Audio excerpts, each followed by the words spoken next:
جی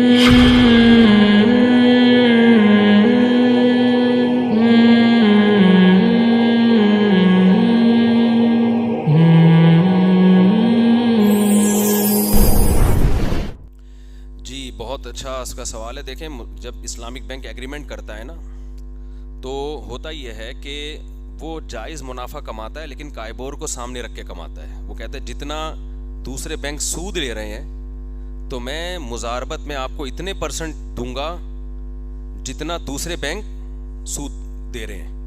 لے نہیں رہے بینک دے رہے ہیں. یہ بینک کی مجبوری ہے اس لیے کہ بینک اگر کائبور کو سامنے رکھے بغیر آپ کو زیادہ پروفٹ دینا شروع کر دے تو یہ دوسرے جتنے جو کمرشل بینک ہے نا جو سودی نظام پہ چل رہے ہیں یہ کسی اسلامی بینک کو چلنے نہیں دیں گے کیونکہ یہ پھر ٹھپ ہو جائیں گے نا. جب لوگوں کو اسلامک بینک میں زیادہ پروفٹ ملے گا اور جو دوسرے سودی بینک ہیں ان میں کم مل رہا ہے تو وہاں سے ساری رقمیں اٹھا کے کہاں آئیں گی؟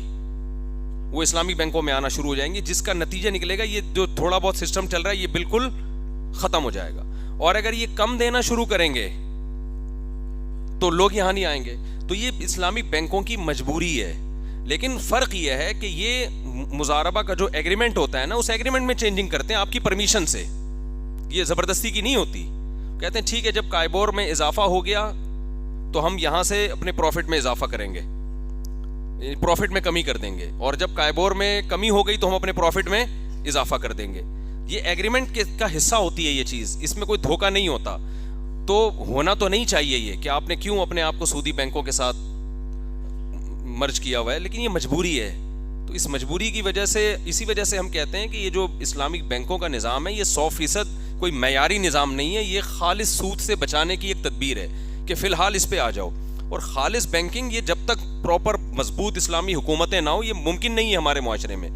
تو جو ہو رہا ہے some thing is better than nothing.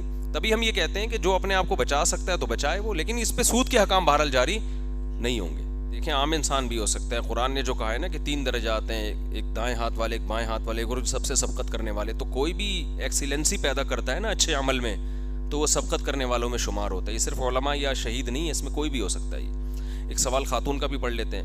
کسی خاتون نے کہا جی میرا نکاح کرا دیں, میرے گھر والے بھی راضی ہیں, لڑکا بھی راضی ہے, اس کی فیملی نہیں مان رہی. دیکھیں لڑکے کی فیملی اگر نہیں مان رہی ہے نا تو مجھے نہیں پتا یہ لڑکا ذمہ دار ہے یا نہیں ہے. تو ایسے نکاح میں اس لیے نہیں پڑھاتا کہ بعد میں یہ لڑکا کے چھوڑ دے. ابھی تو بہت اچھا لگ رہا ہوگا آپ کو, فیملی انوالو نہیں ہے, اس کے بعد وہ چند دن کے بعد ایسا نہ اس کا دل بھر جائے پھر وہ آپ کو چھوڑ چھاڑ کے نکل جائے, آپ کی زندگی خراب ہوگی. تو ایسے نکاح میں میں خود کم از کم کسی کو ترغیب نہیں دیتا. تو اس کے سائیڈ ایفیکٹ بہت زیادہ ہوتے ہیں.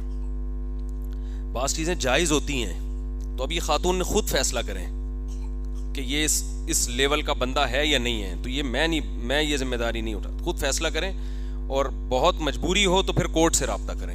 کورٹ میرج سب سے سیف راستہ ہے. عرض یہ ہے کہ مجھے جو بچے بدتمیز ہوں اور والدین کی بات نہیں مانتے تو انہیں کسی طرح سیدھا کیا جائے, ان کی شادی کرا دیں آپ. ٹھیک ہے, ان کو بیوی خود سیدھا کر لے گی. خیر جو بچے سیدھے نہیں ہو رہے تو بچپن سے کنٹرول کرنا پڑتا ہے ان کو. بچپن سے روب میں بچوں پہ روب بہت ضروری ہے. اور بچوں پہ روب ختم ہو گیا تو سمجھو کہ تم بس آپ کسی کام کے نہیں ہو پھر. تو اب تھوڑا سا روب رکھیں ان پہ, تھوڑی سی سختی کریں, زیادہ نہ کریں, تھوڑی تھوڑی کریں. جی حضرت محمد صلی اللہ علیہ وسلم نے فرمایا کہ تم مجھ سے زیادہ دنیا کا علم جانتے ہو. تو اگر ہم حضرت محمد صلی اللہ علیہ وسلم کی یہ بات نہ مانیں کہ حضرت آدم ڈائریکٹ مٹی سے بنے ہیں بلکہ ایولیوشن سے بنایا گیا, تو یہ عقیدہ غلط تو نہیں ہوگا؟ غلط ہوگا, کیونکہ یہ نبی نے نہیں کہا کہ آدم مٹی سے بنے, اور یہ کوئی میڈیکل رپورٹ پیش نہیں کیا آپ نے. یہ قرآن میں اللہ نے جگہ جگہ, تورات میں بھی, انجیل میں بھی, کہ آدم کو اللہ نے ڈائریکٹ مٹی سے پیدا کیا ہے, اور پھر انہی کے بدن سے اللہ نے اماں حوا کو پیدا کیا, اور دونوں کے ملاپ سے انسانوں کو زمین میں پھیلا دیا. تو یہ نظریہ نبی کی معاذ اللہ نقل کفر اپنی ریسرچ نہیں ہے کوئی.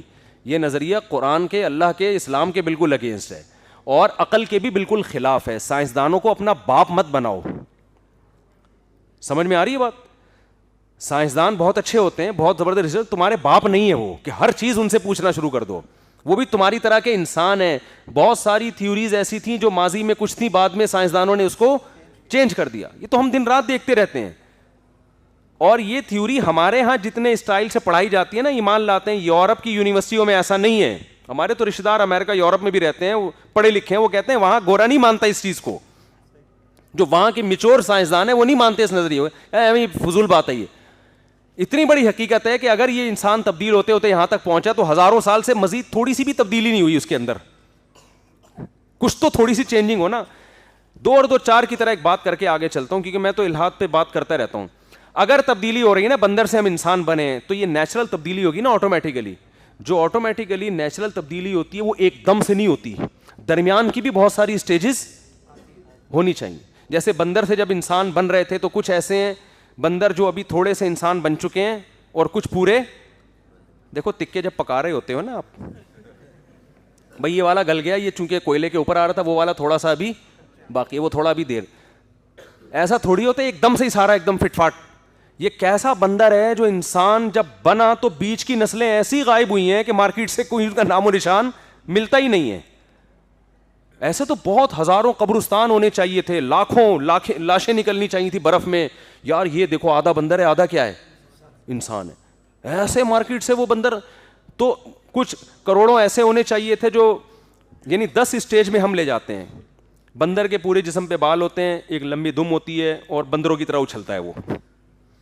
تو کچھ ایسے ہونے چاہیے تھے ابھی مارکیٹ میں کہ بندروں کی طرح جسم پہ بال تو نہیں, لیکن اچھل کود بالکل کیسی ہے, دم اسی طرح رہ گئی, بھی بال خالی ختم ہوئے. ایک مخلوق ایسی بھی ہونی چاہیے تھی. ایک اس سے اگلا اسٹیپ ہونا چاہیے کہ ان کے بال بھی ختم ہو گئے, دم بھی ختم ہو گئی, لیکن حرکتیں ان کی, منہ ان کا ویسا ہی رہ گیا. کچھ اوپر کی اسٹیج, تو ایسے ہزاروں مخلوقیں بیچ کی ہونی چاہیے جو اس پروسیس سے بھی گزر رہی ہوں. یہ کیا بات ہے کہ ایک اینڈ اسٹارٹ میں ملتا ہے اور ایک بالکل اینڈ کا ملتا ہے بیچ سے, یعنی ایسا یہ ارتقائی تبدیلی ہوئی ہے کہ ٹھا کر کے بندر ایک رات کو سارے بندر سوئے, صبح اٹھ کے سارے انسان بن کے گھوم رہے ہیں. تو پاگلوں والی باتیں سائنسدانوں کو میں کہوں بولا باپ مت بناؤ خدا کا واسطہ, یہ بالکل عقل کے خلاف ہے, یہ تمہیں نظریہ جہنم کی آگ میں دھکیل دے گا. خدا کے وجود کی جو سب سے بڑی دلیل ہے یار, اس کو کس ڈھٹائی کے ساتھ اس خدا کا انکار کیا ہے. پھر ایک انسان میں تعویل کرو گے, مرغیوں میں کیا تعویل کرو گے, مرغیاں کیسے بن گئیں, مرغا کیسے بن گیا, بھائی اتنے خوبصورت پر, یہ اتفاق کا نتیجہ ہے کیا. پھر مرغی کو انڈوں پہ بیٹھنا کس نے سکھا دیا, کیا ہو گیا, مرغی بنتے بنتے ایک سیل سے ایک مرغی بن گئی, وہ انڈوں پہ بیٹھ بھی رہی ہے, کس دن تک اس کو سہ بھی رہی ہے, گھما بھی رہی ہے, پھر اس سے چوزے بھی نکل رہے ہیں, اور پھر ان چوزوں کی کیئر بھی کر رہی ہے. یہ کھوپڑی میں آنے والی باتیں نہیں ہیں. تو یہ سائنسدان تمہیں خدا کے عذاب سے نہیں بچائیں گے قیامت کے دن. تو یہ نظریہ بالکل اسلام کے بھی اگینسٹ ہے, تورات انجیل کے بھی اگینسٹ ہے, عقل کے بھی اگینسٹ ہے. پھر وہ انگلش میں کیا بھائی, یہ کوئی خلاصہ پڑھ کے سنا دے یار. ہاں بھائی آپ سوال پوچھیں.